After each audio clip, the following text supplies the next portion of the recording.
بسم اللہ الرحمن الرحیم۔ پچھلے دنوں عمر کوٹ میں گستاخی کا ایک واقعہ پیش آتا ہے جس میں ایک ڈاکٹر شاہ نواز گستاخی کی کچھ پوسٹیں سوشل میڈیا پہ شیئر کرتے ہیں۔ اس کے بعد جو ہے وہ پولیس کے ساتھ مزاحمت کے دوران ان کا قتل ہو جاتا ہے۔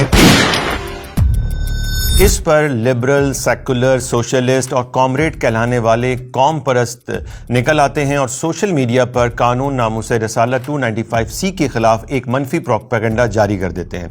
اس پروپیگنڈے کے اندر وہ کوشش یہ کر رہے ہیں کہ کسی طریقے سے اس گستاخ کو ثابت کیا جائے کہ اس نے کوئی گستاخی نہیں کی تھی۔ اب اس پر انہوں نے جو باتیں کی ہیں اس میں سب سے پہلی بات یہ رکھی کہ جناب وہ تو ذہنی مریض تھا۔ آئیے انہی کی رپورٹس کے مطابق ہم جائزہ لیتے ہیں کیا وہ ذہنی مریض تھا۔ سب سے پہلی بات تو یہ ہے کہ ڈاکٹر شاہ نواز جو ہے وہ سول ہاسپٹل عمر کوٹ کے اندر 18 گریڈ کا آفیسر تھا اور وہ وہاں پر باقاعدہ مریضوں کا علاج کرتا تھا۔ اس کے علاوہ اس نے اپنا ایک پرائیویٹ کلینک بھی کھولا ہوا تھا۔ کیا پاگل ذہنی مریض اس طرح کے کام کر سکتا ہے؟ اور اگر وہ ذہنی مریض کام کر رہا تھا تو پھر ہماری انتظامیہ یا ہاسپٹل کی انتظامیہ کیا کر رہی تھی؟ پھر دیکھیے کہ جب اس پر گستاخی کا مقدمہ بنتا ہے اور اسے نوکری سے نکال دیا جاتا ہے تو وہ بجائے اس کے کہ خوف زدہ ہو جاتا، ڈر جاتا اور وہ جاتا پولیس کے پاس کہ جناب یہ میری آئی ڈی نہیں ہے، یہ ہیک ہو گئی ہے اور میں تو مسلمان ہوں اور میں نے ایسی کوئی حرکت نہیں کی ہے، وہ فرار ہوتا ہے۔ کیا پاگل فرار ہوتے ہیں؟ ڈاکٹر شاہ نواز کے خلاف عمر کوٹ میں بہت بڑے احتجاج شروع ہو گئے تو ڈاکٹر شاہ نواز جسے یہ پاگل قرار دے رہے ہیں اس پاگل نے اپنی تمام پوسٹوں کو ڈیلیٹ کر دیا۔ یعنی پاگل تھا تو پھر پوسٹوں کو ڈیلیٹ کرنے کی کیا ضرورت تھی؟ پھر ذرا دیکھیے کہ وہ فرار ہو کر کیا حرکت کرتا ہے۔ وہ بار بار اپنے موبائل فونز جتنے بھی اس کے نمبرز تھے وہ بند کر دیتا ہے۔ پھر اس کے بعد دیکھیے کہ جناب وہ ایک وکیل سے رابطے میں آتا ہے۔ یعنی پاگل ہے اور اس نے ذہنی مرض کی وجہ سے پوسٹ کر دی ہے اور وہ وکیل سے بھی رابطہ کر رہا ہے۔ یہ کیسا پاگل ہے؟ عمر کوٹ سے بھاگ کر وہ کراچی پہنچ جاتا ہے اور کراچی میں ایک ہوٹل پہ جاتا ہے اور وہ پاگل ہے اور وہ ہوٹل میں اپنے نام سے انٹری نہیں کرواتا کیونکہ پولیس رپورٹ کے مطابق جب پولیس کراچی کے پاک قطر ہوٹل پہنچتی ہے تو وہاں پر ڈاکٹر شاہ نواز کے نام سے کوئی انٹری نہیں تھی اور جب انہوں نے روم ٹو روم سرچ کیا تو پھر جا کر پولیس کو وہ شخص مل جاتا ہے۔ تو پاگل کیا ایسی حرکتیں کرتے ہیں؟ اس نے اپنی صفائی میں اپنے وکیل کے کہنے پر ایک ویڈیو بنائی۔ پھر وہ پاگل جو ہے وہ اپنی دوسری آئی ڈی کو لاگ ان کرتا ہے۔ اس پاگل کا ذہنی توازن بالکل درست ہے اور اس کے پاس وہ پاسورڈ بھی اسے یاد رہتا ہے۔ وہ دوسری آئی ڈی سے جو ہے وہ پھر دوبارہ پوسٹ کر کے وہ کہتا ہے کہ جناب میں نے جو ہے یہ گستاخی نہیں کی ہے اور یہ میری آئی ڈی ہیک ہو گئی ہے۔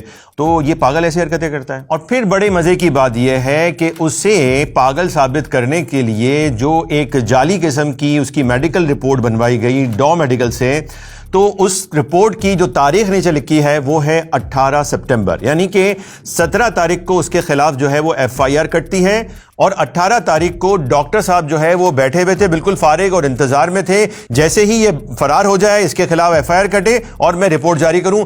2 صفحات کی رپورٹ جو ہے وہ باقاعدہ ڈو میڈیکل سے انہوں نے جاری کروائی۔ اچھا، اسی رپورٹ کے اندر مزے کی بات یہ دیکھیں کہ انہوں نے بہت کچھ چھپانے کی کوشش کی لیکن ایک بات لکھی کہ جناب وہ چرس پیتا ہے، تو ایک چرسی موالی قسم کا آدمی ہے اور اس کو کہتے ہیں یہ صوفی ہے اور درویش ہے۔ اور پھر ایک اور مزے کی بات یہ دیکھیں کہ کراچی کے لوگ جانتے ہیں کہ کراچی کے جس علاقے میں وہ ہوٹلنگ کرتا ہے اور انہی کی رپورٹ کے مطابق کہ وہ بار بار ان ہوٹلز میں ٹھہرتا تھا جس علاقے کی ہوٹلز میں، وہ کراچی کا قدیم ریڈ لائٹ ایریا ہے۔ باقی آگے آپ سمجھتے ہیں کہ وہاں پر کیا کچھ ہوتا ہے۔ تو ڈاکٹر صاحب جو ہے وہ شریف تھے، صوفی تھے، درویش تھے اور یہ قوم پرست جو ہے وہاں پر جا کے بڑے نغمے گا رہے ہیں۔ تو ذرا یہ بتا سکتے ہیں کہ یہ کیسا پاگل ہے جو یہ سارے کام کر رہا ہے؟ در حقیقت اس کی والدہ نے اپنے ایک بیان میں خود کہا کہ میرے بیٹے کی پچھلے چند سالوں سے صحبت جو ہے وہ غلط ہو گئی تھی۔ مطلب یہ کہ وہ بری صحبت میں بیٹھنے لگا تھا۔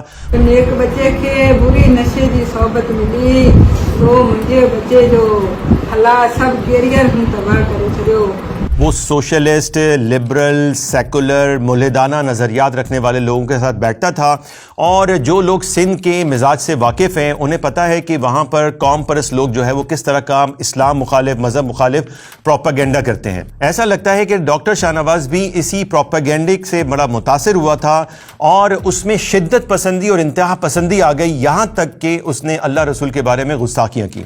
اور یہ بات میں واضح کر دوں کیونکہ بہت سارے لوگوں نے اس کی پوسٹیں نہیں دیکھی ہیں ہیں اور لوگوں کو گمراہ یہ کیا جا رہا ہے کہ اس میں تعویل ہو سکتی ہے, اس میں بات ہو سکتی ہے. میں نے اپنی آنکھوں سے وہ پوسٹیں دیکھی ہیں, پڑھی ہیں, اس میں سری گستاخیاں اور کھلی گالیاں لکھی ہیں. واضح رہے کہ یہ منفی پروپیگنڈا اسلام مخالف ہے, مذہب مخالف ہے, پاکستان مخالف ہے. اور آپ جانتے ہیں کہ جو لوگ اس کو سپورٹ کر رہے ہیں وہ سندھو دیش کا نعرہ لگاتے ہیں, پاکستان کو توڑنا چاہتے ہیں, سندھ کو توڑنا چاہتے ہیں, سندھ میں شدت پسندی اور انتہا پسندی پھیلانا چاہتے ہیں. تو میری گزارش ہے کہ ان کے منفی پروپیگنڈے میں نہ آئیں, اور انشاءاللہ تبارک و تعالی ہماری شعور کی انویسٹیگیشن ٹیم کام کر رہی ہے اور بہت جلد ہم اس پر ایک ڈاکومنٹری آپ کے سامنے لائیں گے اور آپ کے سامنے تمام حقائق کو رکھیں گے.